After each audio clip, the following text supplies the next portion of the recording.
मानक चंद, कमला देवी, राकेश, नीतू, ऋषभ और Ayushi Musharaf, B123, Sethi colony, Jaipur. Shri Parshvanath re rolling mills limited, Durgapur 1, Bardhaman, West Bengal. Amita Jain, पत्नी अनिल कुमार जैन, संगीता जैन, पत्नी विपिन कुमार जैन।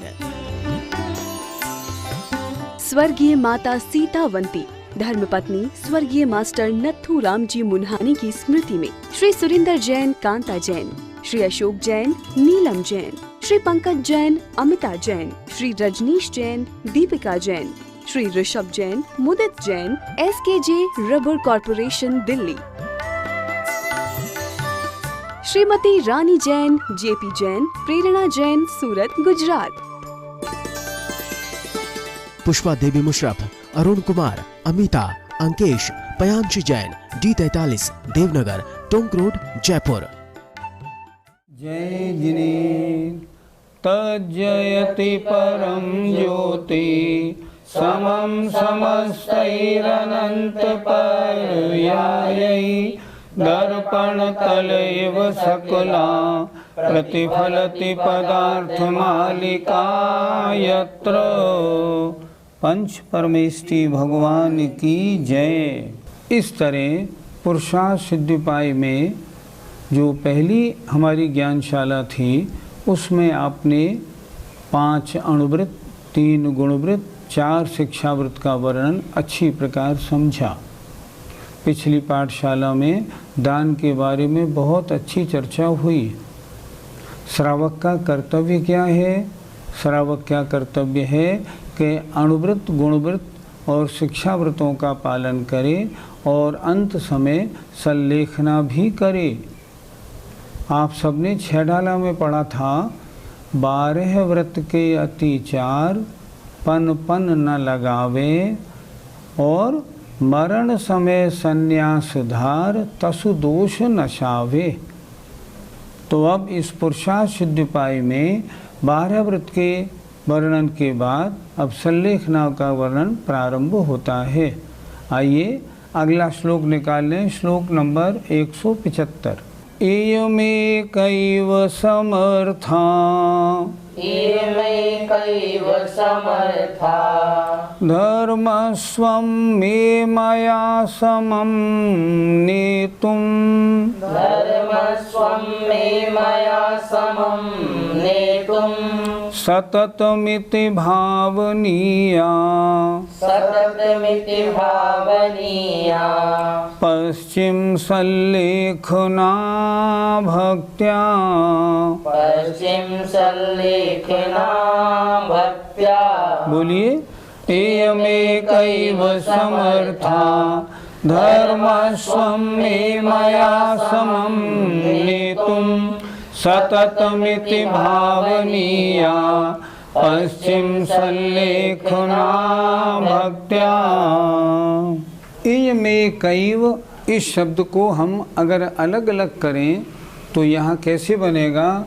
इयम एका एव, इयम एका एव, यह एक ही समर्थ है। धर्मस्वम, धर्म रूपी धन को, मैं माने मेरे धर्म रूपी धन को मेरे साथ ले चलने के लिए। संलेखना की महिमा की बात हो रही है। संलेखना कैसी है कि संलेखना ही समर्थ है धर्म रूपी धन को परलोक में अपने साथ ले जाने के लिए। अगर आप चाहते हैं आपका धर्म रूपी धन परलोक में साथ जाए, संलेखना के अलावा और कोई तरीका नहीं। क्या कह रहे हैं? यम एका एव, यह एक ही समर्था समर्थ है धर्म रूपी स्वम माने धन को, मेरे धर्म रूपी धन को मेरे साथ ले चलने के लिए। फिर मुझे क्या करना? सततम इति भावनीया, निरंतर ही भावना करने योग्य है। क्या? पश्चिम संलेखना, मरण के समय, मरण के अंत में होने वाली संलेखना भक्त्या भक्ति पूर्वक। अर्थ कैसे लगाएंगे? यह अकेली ही मेरे धर्म रूपी धन को मेरे साथ ले चलने को समर्थ है। भावना, मैं संलेखना क्यों करूं? क्योंकि इसके अलावा मेरा धर्म रूपी धन अगले जन्म में मेरे साथ नहीं जा पाएगा। संलेखना ही समर्थ है जो मेरे धर्म रूपी धन को अगले जन्म में मेरे साथ ले चले। तो यह एक ही मेरे धर्म रूपी धन को मेरे साथ ले चलने को समर्थ है। इसलिए पश्चिम संलेखना, मरण के अंत में संलेखना का सतत माने हमेशा ही भक्ति से भावनीय भावना करनी चाहिए। इसलिए हमेशा संलेखना करूं ऐसी भावना रखें। जीवन में आपने धार्मिक बहुत सारे अनुष्ठान, बहुत सारे कार्य संपन्न किए हैं। अगर अंतिम समय संलेखना नहीं हुई तब ये धर्म संपत्ति आपके साथ नहीं जा पाएगी। फिर एक बार देख लें, यह अकेली ही मेरे धर्म रूपी धन को मेरे साथ ले चलने के लिए समर्थ है। इसलिए भक्ति से मरण के अंत में होने वाली संलेखना को निरंतर ही भावना करनी चाहिए। पंडित जी, संलेखना कितने प्रकार की होती है? पहले हम संलेखना शब्द का अर्थ समझ लें। संलेखना अर्थात सत और लेखना, अर्थात अच्छी प्रकार, सत माने भली प्रकार, लेखना माने कृश करना। किसको कृश करना? शरीर को और कषायों को। संलेखना दो प्रकार की, एक काय संलेखना और एक कषाय संलेखना। अर्थात जब मरणांत उपस्थित हो जाए, जब ये हो जाए अब बचने का साधन नहीं, डॉक्टर ये कह दें इनको 5-7 दिन से ज़्यादा बचाना संभव नहीं है, तब क्या करे? संलेखना करे। संलेखना में क्या करे? शरीर को धीरे धीरे आहार कम देकर क्रश करे और कषायों को भी क्रश करे, अर्थात राग द्वेष आदि परिणामों को अपने से बिल्कुल दूर कर दे। इसका नाम है संलेखना। संलेखना भली प्रकार लेखन करने का नाम संलेखना है। और ये दो प्रकार की है, एक काय संलेखना और कषाय संलेखना। पंडित जी, क्या धर्म रूपी धन को परलोक में ले जाने का और कोई साधन नहीं है? इसके अलावा क्या साधन बनेगा? क्या अंतिम समय हॉस्पिटल में, आईसीयू में या वेंटिलेटर पर सांस भर के हम धर्म रूपी धन को अपने साथ ले जा पाएंगे? जरा सोचिए, कभी नहीं ले जा पाएंगे। धर्म रूपी धन को अपने साथ ले जाना है तो मात्र संलेखना ही है। आचार्यों ने क्या लिखा? तुमने जीवन में जितना भी धर्म किया, धार्मिक क्रियाएं की, चारित्र आदि का पालन किया, समझो तुमने एक मंदिर बनाया। अब ये संलेखना ऐसे है जैसे मंदिर के ऊपर शिखर, बिना शिखर के मंदिर नहीं। उसी तरह अगर संलेखना नहीं तो आपके जीवन की साधना बिल्कुल कोई मतलब वाली नहीं रहती। इसलिए आचार्य ने कितना अच्छा शब्द दिया, यही धर्म रूपी धन को अगले जन्म तक ले जाने में समर्थ है, अन्य कुछ नहीं। इसके अलावा हमारे पास कोई साधन नहीं है। इसलिए निरंतर इसकी भावना करने का उपदेश है। संलेखना की भावना हम कैसे करें पंडित जी? भावना माने निरंतर विचार रखना। मैं अंतिम समय समाज मरण पूर्वक ही शरीर छोड़ूंगा, ऐसी निरंतर भावना रहनी चाहिए। रोज दिन में 2 बार 4 बार, दिन रात मेरे स्वामी मैं भावना ये भाऊं, देहांत के समय में तुमको न भूल जाऊं। निरंतर ऐसी भावना करें। आप जब बोलते हैं ना शांति पाठ अंत में क्या बोलते हैं? हे जगबंधु जिनेश्वर, पाऊँ तब चरण शरण बलिहारी, मरण समाधि सुदुर्लभ। ये भावना है। दुख खो कम खो बोहिलाहो, सुगई गमनम समाहि मरणम। भगवान मेरा समाधि मरण हो। निरंतर ऐसी भावना रखे। ऐसी भावना को और करने के लिए क्या करें?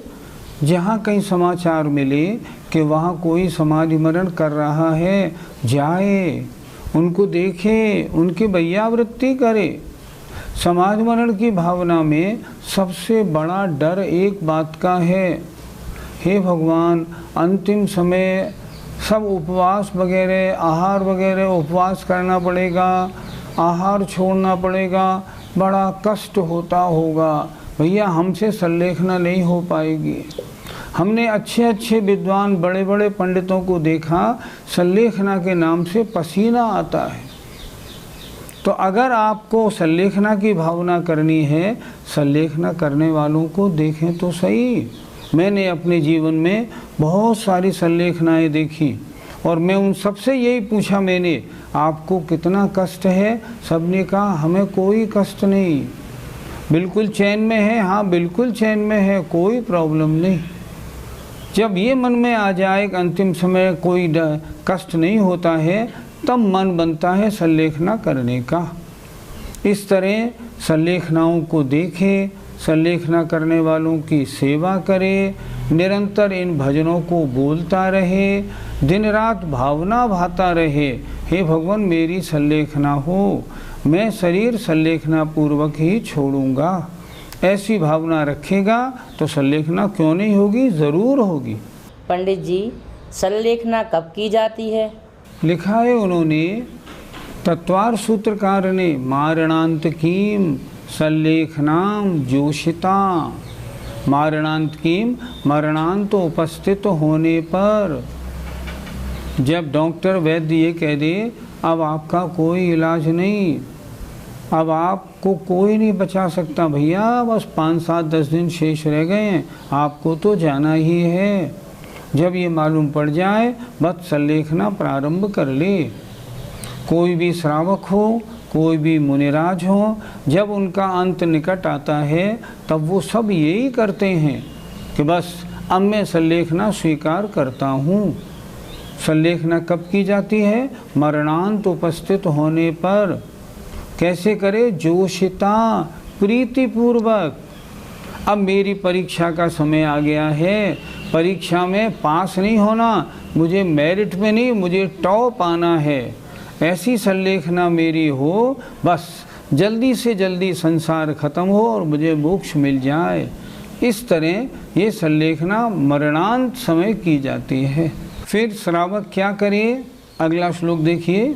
मरणान्ते वश्यमहं, मरणान्ते वश्यमहं, विधिना संलेखनं करिष्यामि, विधिना संलेखनं करिष्यामि, इति भावना परिणतो, इति भावना परिणतो, नागतमपि पालयेदिदं शीलं, नागतमपि पालयेदिदं शीलं। बोलिए। मरणान्ते वश्यमहं, विधिना संलेखनं करिष्यामि, इति भावना परिणतो, नागतमपि पालयेदिदं शीलं। मरणान्ते अवश्यम अहम। मरणान्ते, मरणांत, मरण का अंतिम समय आने पर, अवश्यम अवश्य ही, अहम माने में, विधिना विधि पूर्वक संलेखना को करूँगा। ऐसी भावना रोज भाएं। कैसी भावना भाएं? कि मरण का अंत समय आने पर अवश्य ही मैं विधि पूर्वक संलेखना को करूँगा। और इतनी भावना भाई और नहीं अंतिम समय हो पाई संलेखना, तो क्या होगा, फल मिलेगा या नहीं। इति भावना परिणतो, ऐसी भावना में जो परिणत जीव है उसके न आगतम अपि, अगर नहीं वो समय नहीं आया और संलेखना नहीं हो पाई तो भी पालियेत इदम शीलम, इस शील का पालन हो जाता है। आपने भावना तो बहुत भाई, लेकिन भावना भाने पर भी अगर अंतिम समय ऐसा अवसर नहीं आया तो क्या होगा, नहीं, अगर आपकी भावना सच्ची है तो उसका पालन होगा, और नहीं हुआ तो भी पालन का फल मिलेगा। फिर देखें, मरणांते, मरण का अंतिम समय आने पर अवश्य ही अहम माने में विधि पूर्वक संलेखना को करूँगा।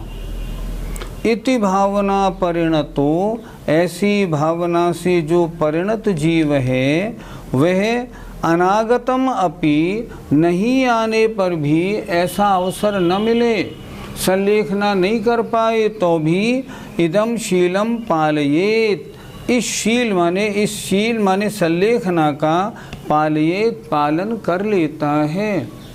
आपकी भावना है, कार्य सिद्ध मान लो नहीं भी हो पाया, अंतिम समय मौका नहीं भी मिला, तो वो भावना कार्यकारी होती है, इसलिए ऐसी भावना निरंतर करनी चाहिए। पंडित जी, जीवन भर तो सोचे और अंत समय में संलेखना नहीं हो पाए तो? जहाँ आचार्य श्री विराजमान होते हैं, 10 लक्षण पर्व में हम अपना चौका लेके जाते हैं, बड़ी प्रसन्नता पूर्वक चौका लगाती हैं महिलाएं।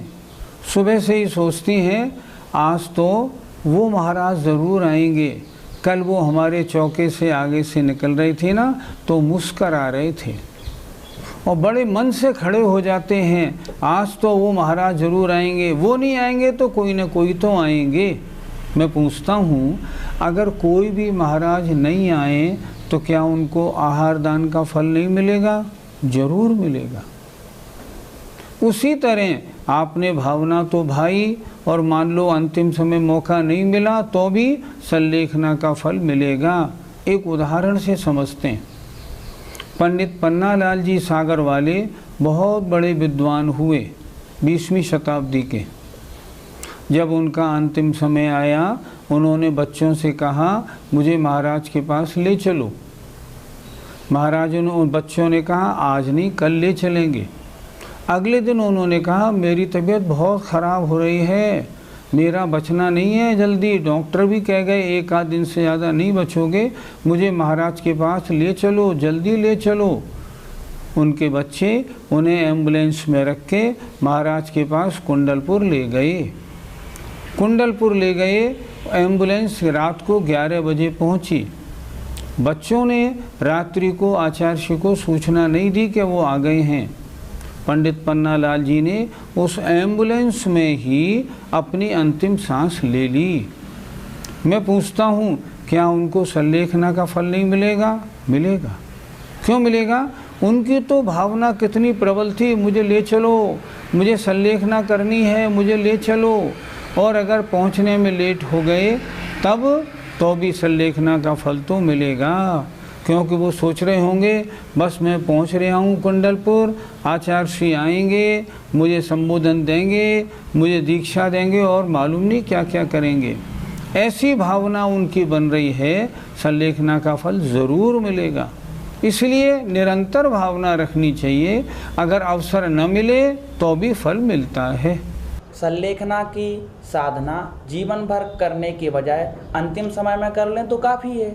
आप सभी छात्र परीक्षा देते हो, मैं आपसे ये पूछता हूँ कि परीक्षा की तैयारी क्या परीक्षा की डेट आने पर करते हो या पूरी साल पढ़ाई चलती रहती है? पूरी साल पढ़ाई चलती है। अगर आप ये सोचेंगे अंतिम समय कर लेंगे, नहीं हो पाएगी। साधना कब हो पाती है? जब उसकी भावना, उसकी लगन पहले से लगी हो। इसलिए इसकी लगन तो पहले से ही लगानी पड़ेगी, तैयारी पहले से ही करनी पड़ेगी। तैयारी कैसी करनी पड़ेगी? उपवास करने का अभ्यास पहले से करना पड़ेगा। उपवास का अभ्यास क्यों बढ़ा रहे हो? भैया अब अंतिम समय आने वाला है, संलेखना करनी है, पहले से तैयारी कर रहा हूँ ताकि संलेखना के समय में, उपवास के समय में मुझे कुछ फीलिंग नहीं बन जाए, कष्ट का अनुभव नहीं हो जाए ऐसा। इसलिए भावना और साधना तो पहले से करनी पड़ती है, तब अंतिम समय सही कार्य संपन्न होता है। पंडित जी, संलेखना की साधना हमें कैसे करना चाहिए? जब 40-50 वर्ष की अवस्था हो जाए तब संलेखनाओं को ज़रूर देखें, उनकी वैयावृत्ति करें और देखें संलेखना होती कैसे है। और उम्र बढ़े, अपने सारे परिवार को इस काम के लिए तैयार करें। देखो मेरी उम्र 60-65 होने वाली है, अब है कितनी, 10-5 साल शेष रह गए हैं। मेरा अंतिम समय आए ना तो मुझे हॉस्पिटल में भर्ती मत करा देना, ये बहुत ज़रूरी है। एक सज्जन थे, उन सज्जन को हमने देखा, जीवन भर शास्त्र प्रवचन उन्होंने अपने मंदिर जी में किया और उनका नियम था, मैं एलोपैथिक दवा नहीं लूँगा। अंतिम समय जब आया, उन्होंने बच्चे से कहा मुझे हॉस्पिटल नहीं ले जाना, मुझे महाराज के पास समाधि को ले जाना। लेकिन बच्चा था छोटा, तो और जो लोग थे ना, उन सब ने जबरन उनको हॉस्पिटल में भर्ती करा दिया। नहीं नहीं, अभी इनकी उम्र बहुत है, हॉस्पिटल में भर्ती करा दो। वो बेचारे हाथ पैर पटकते रहे, मुझे हॉस्पिटल मत ले जाओ, किसी ने नहीं सुना। और अंतिम समय हॉस्पिटल ले गए, 24-36 घंटे हॉस्पिटल में रहे और उन्होंने शरीर छोड़ दिया। सब मामला ख़राब हो गया। तो पहले परिवार वालों को पहले से तैयार कर ले, मेरा अंतिम समय आए तो मुझे उन महाराज के पास ले जाना। जब अंतिम समय आए उससे 15 दिन, महीने, 2 महीने पहले ही महाराज के पास पहुंच जाए, महाराज अब शरीर जर्जर होने लगा, लगता है 1-2 महीने से ज़्यादा नहीं चलेगा, मैं संलेखना कैसे करूं, मुझे संलेखना का मार्ग बताइए। तो महाराज देख के आपको संलेखना का मार्ग बता देंगे कि देखो अब तुम भोजन थोड़ा कम करो, गरिष्ठ भोजन बिल्कुल नहीं करना, अब तुम भोजन छोड़ो, अब तुम आगे थोड़ा भोजन बाकी फल लेना शुरू करो, धीरे धीरे बता देंगे। फिर क्या करें, जो संलेखना से संबंधित पुस्तकें हैं, जैसे भगवती आराधना, जैसे मरण कंटिका, इनको पढ़ना शुरू करें। इनको पढ़ने से संलेखना करने वाले कैसे होते हैं, संलेखना किन किन कारणों से कैसे कैसे की जाती है, ये मालूम पड़ता है। तब क्या होगा, संलेखना करना आ जाएगा अच्छी प्रकार, मन मजबूत हो जाएगा। उनका अध्ययन करे और जब अंतिम समय आए तब महाराज के पास जाके निवेदन करे, महाराज अब मेरा अंतिम समय आ गया, मुझे उपवास दे दीजिए, क्षुल्लक बना दीजिए, मुनि बना दीजिए और मेरा अंतिम समय, मेरा ये मृत्यु नहीं मृत्यु महोत्सव बन जाए, ऐसा काम कर दीजिए। कैसे करनी पड़ेगी योजना? कोई कार्य करना होता है ना तो योजना पहले से बनानी पड़ती है। ज़रा सुनिए, आप सब जो इस टीवी देख रहे हैं, इस समय ज्ञानशाला, आप सबको संलेखना करनी है अंतिम समय। मैंने भी धारणा बना रखी है मैं करूँगा, और आप सब भी मन मजबूत बना के रखना, पहले से ही घर वालों से कह के रखना, अंतिम समय नर्सिंग होम में नहीं, हॉस्पिटल में नहीं, मैं आईसीयू में नहीं मरूँगा, मैं तो महाराज के चरणों में महाराज का प्रवचन सुनते सुनते व्रती और मुनि बन के मरूँगा। ऐसी भावना करेंगे तो कार्य जरूर सफल होगा, और अगर आपने ऐसा किया ना तो मनुष्य पर्याय सफल हो जाएगी। जय जिनेंद्र। मानक चंद, कमला देवी, राकेश, नीतू, ऋषभ और Ayushi Musharaf, B123, Sethi colony, Jaipur. Shri Parshvanath re rolling mills limited, Durgapur 1, Bardhaman, West Bengal. Amita Jain, पत्नी अनिल कुमार जैन, संगीता जैन, पत्नी विपिन कुमार जैन। स्वर्गीय माता सीतावंती, धर्मपत्नी स्वर्गीय मास्टर नथुराम जी मुन्हानी की स्मृति में Shri Surinder Jain, Kanta Jain, Shri Ashok Jain, Neelam Jain, Shri Pankaj Jain, Amita Jain, Shri Rajneesh Jain, Deepika Jain, Shri Rishabh Jain, Mudit Jain, SKJ rubber corporation Delhi, Shrimati Rani Jain, JP Jain, Prerna Jain, Surat, Gujarat, Pushpa Devi Musharaf, Arun Kumar, Amita, Ankesh, Payansh Jain, D43, Devnagar, Tonk road, Jaipur.